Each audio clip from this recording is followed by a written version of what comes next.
Bismillahirrahmanirrahim. Assalamualaikum warahmatullahi wabarakatuh. Perkenalkan, nama saya Muhammad Zaki Akbar dengan NIM 1212 011 dengan dari jurusan Hukum Keluarga.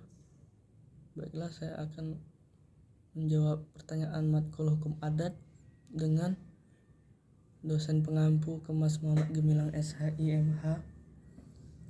Baiklah, saya akan menjawab pertanyaan nomor 1, yaitu sistem kekerabatan, sistem kewarisan, dan sistem penyelesaian masalah hukum adat Minang, Melayu, Batak, dan Jawa.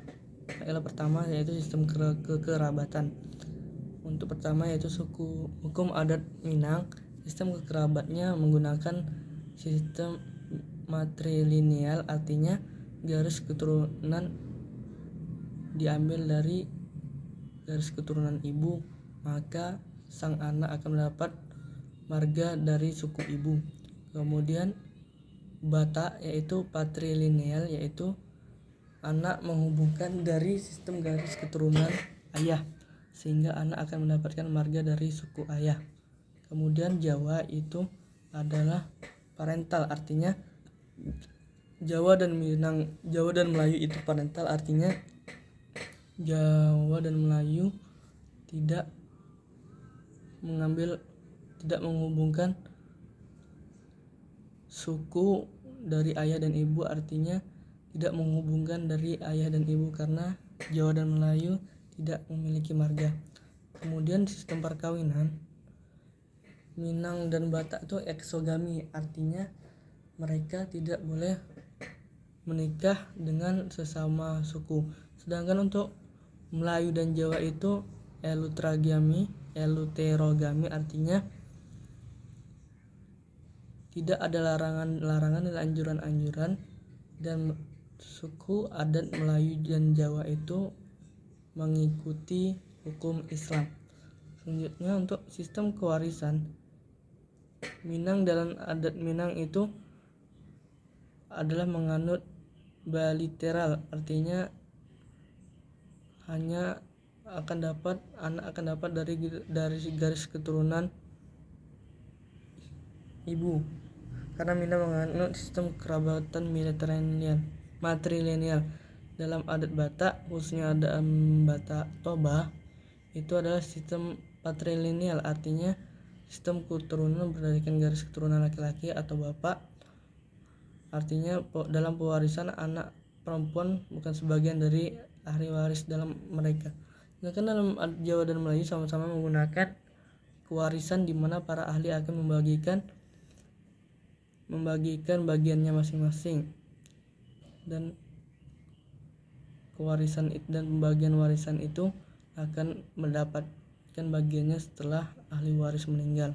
Untuk penyelesaian masalahnya dalam adat Minang diselesaikan dengan musyawarah dan mufakat dengan bersama kerapatan atau ninik mama. Sedangkan Batak akan diselesaikan melalui mufakat atau musyawarah natolu yang ada di Tengku berkaki 3 bersama ketua adat. Sedangkan Jawa itu akan diselesaikan dengan mufakat atau musyawarah dengan tetua adat. Sedangkan Melayu akan dilakukan musyawarah atau mufakat untuk menyelesaikan masalah dengan tetua adat atau lembaga adat Melayu. Untuk perkawinannya, yang pertama ada hukum adat Melayu, yang sistem perkawinannya yaitu pertama merisik, di mana pihak laki-laki akan mendatangi pihak perempuan. Yang kedua meminang, di mana terjadinya kesepakatan antara kedua belah pihak. Upacara meminang orang tua calon mempelai. Ketiga mengantar tanda, yaitu dilakukan di hari kelima dan keempat. Yang keempat adalah mengantar belanja, yaitu memberi keperluan untuk perkawinan seperti pakaian, perhiasan, dan lain-lain. Kelima yaitu menjemput, dilakukan untuk kegiatan dalam majelis nikah. Menggantung-gantung artinya kegiatan bersih-bersih atau menggantung-gantung pernak-pernik untuk pernikahan. Limau manis setawar digunakan untuk setelah mencukur seorang ibu atau yang biasa disebut ma'adam mengelilingi calon pengantin perempuan sebanyak 3 kali. Ke-8, berinai bertujuan untuk melindungi dari bala atau bencana. Selanjutnya berandam, yaitu menolak bala dan melindungi pengantin dari mara bahaya. Yang ke-10 akad nikah. Yang ke-11 tepung tawar bertujuan untuk sebagai rasa syukur dengan menepukkan badan, pinggang, kepala, dan tangan. Yang selanjutnya adalah di suku Batak, yaitu Manggarit. Tahap persiapan pernikahan meliputi memilih gadis yang akan dijadikan istrinya. Kedua, pengelolaan tanda, yaitu pemberian tanda apabila gadis itu telah ditemukan oleh seorang laki-laki tersebut.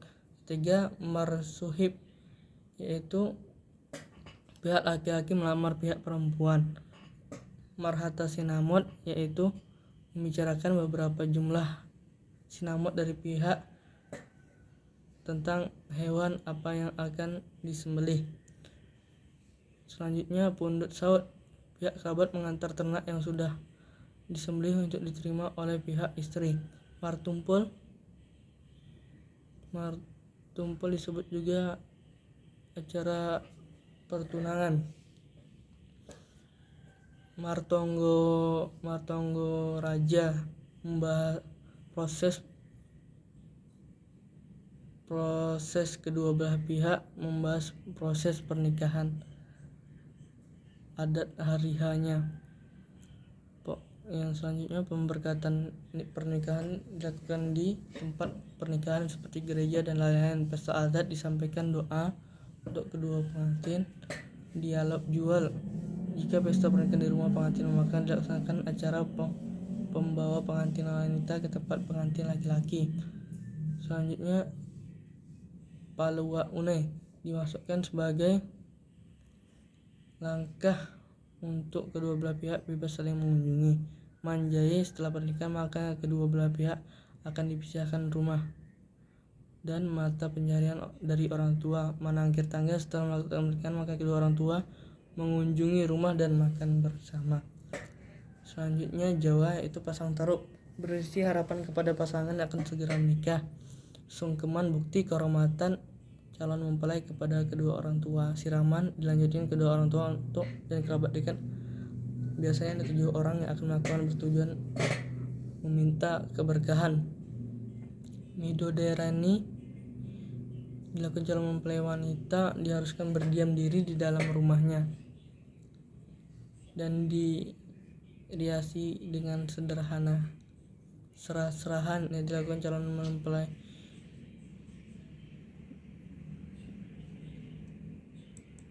serah-serahan di malam Midodareni, serah-serahan. Terus balang gantal dilakukan dengan sebagai ijab kabul, yaitu dengan melempar sirih. Menginjak endok, yaitu menginjak telur, berarti mengharapkan untuk ke pengantin untuk mendapatkan keturunan. Sindur, kacar kucur, dulangan atau suapan. Terus selanjutnya bubak kawah. Untuk Minang,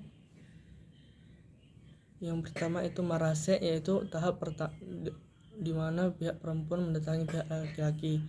Meminang atau batimbang tandu dilakukan perempuan untuk meminang laki-laki. Mahantasiriyah, perwakilan pihak perempuan yang datang kepada pihak laki-laki sebagai minta izin anggota keluarga yang sudah menikah dan sesepuh yang dihormati. Babaki dilakukan beberapa hari sebelum pernikahan. Malam Bainai yang dilakukan malam sebelum menikah bertujuan untuk meminta kasih sayang, minta restu dari sesepuh. Menjampik marapulai, calon pengantin pria dijemput oleh calon pengantin laki-laki. Penyambutan anak daro, menyambut kedatangan calon mempelai anak laki-laki. bersanding di pelaminan, yaitu bersanding di rumah anak daro. Memalangkan tanda itu memalangkan tanda sebagai ikatan janji, melawang ganggala, balentuang kuning, dan mengaruak nasi kuning.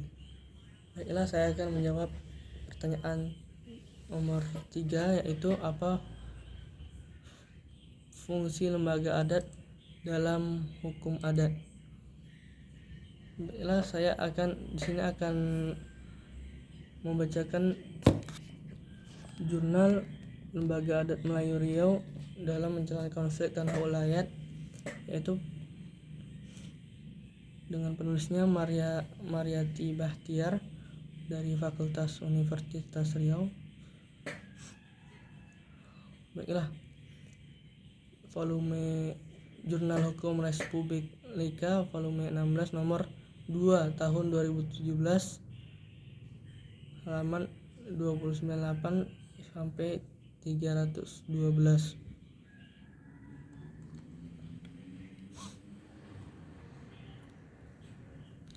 Baiklah, dalam sistem adat Melayu Riau, peranan Lembaga Adat Melayu Riau menyelesaikan tanah konflik di Lembaga Adat Melayu adalah tingkat kabupaten atau kota, serta berperan aktif memproses konfliknya. Kedua, hambatan Lembaga Adat Melayu Riau menyelesaikan konflik tanah ulayat di Provinsi Riau sebagai berikut.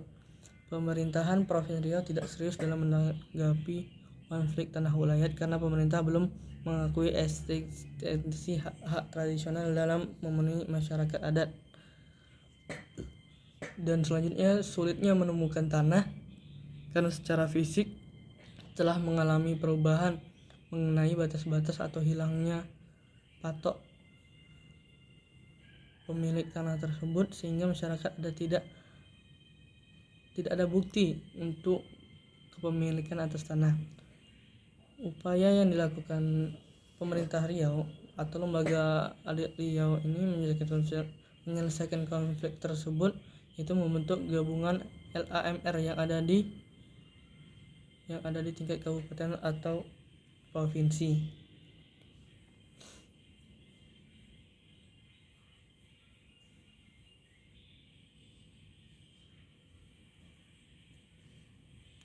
Selanjutnya, karena hak-hak konstitusi yang masih kabut tidak jelas, LAMR juga bersifat aktif dalam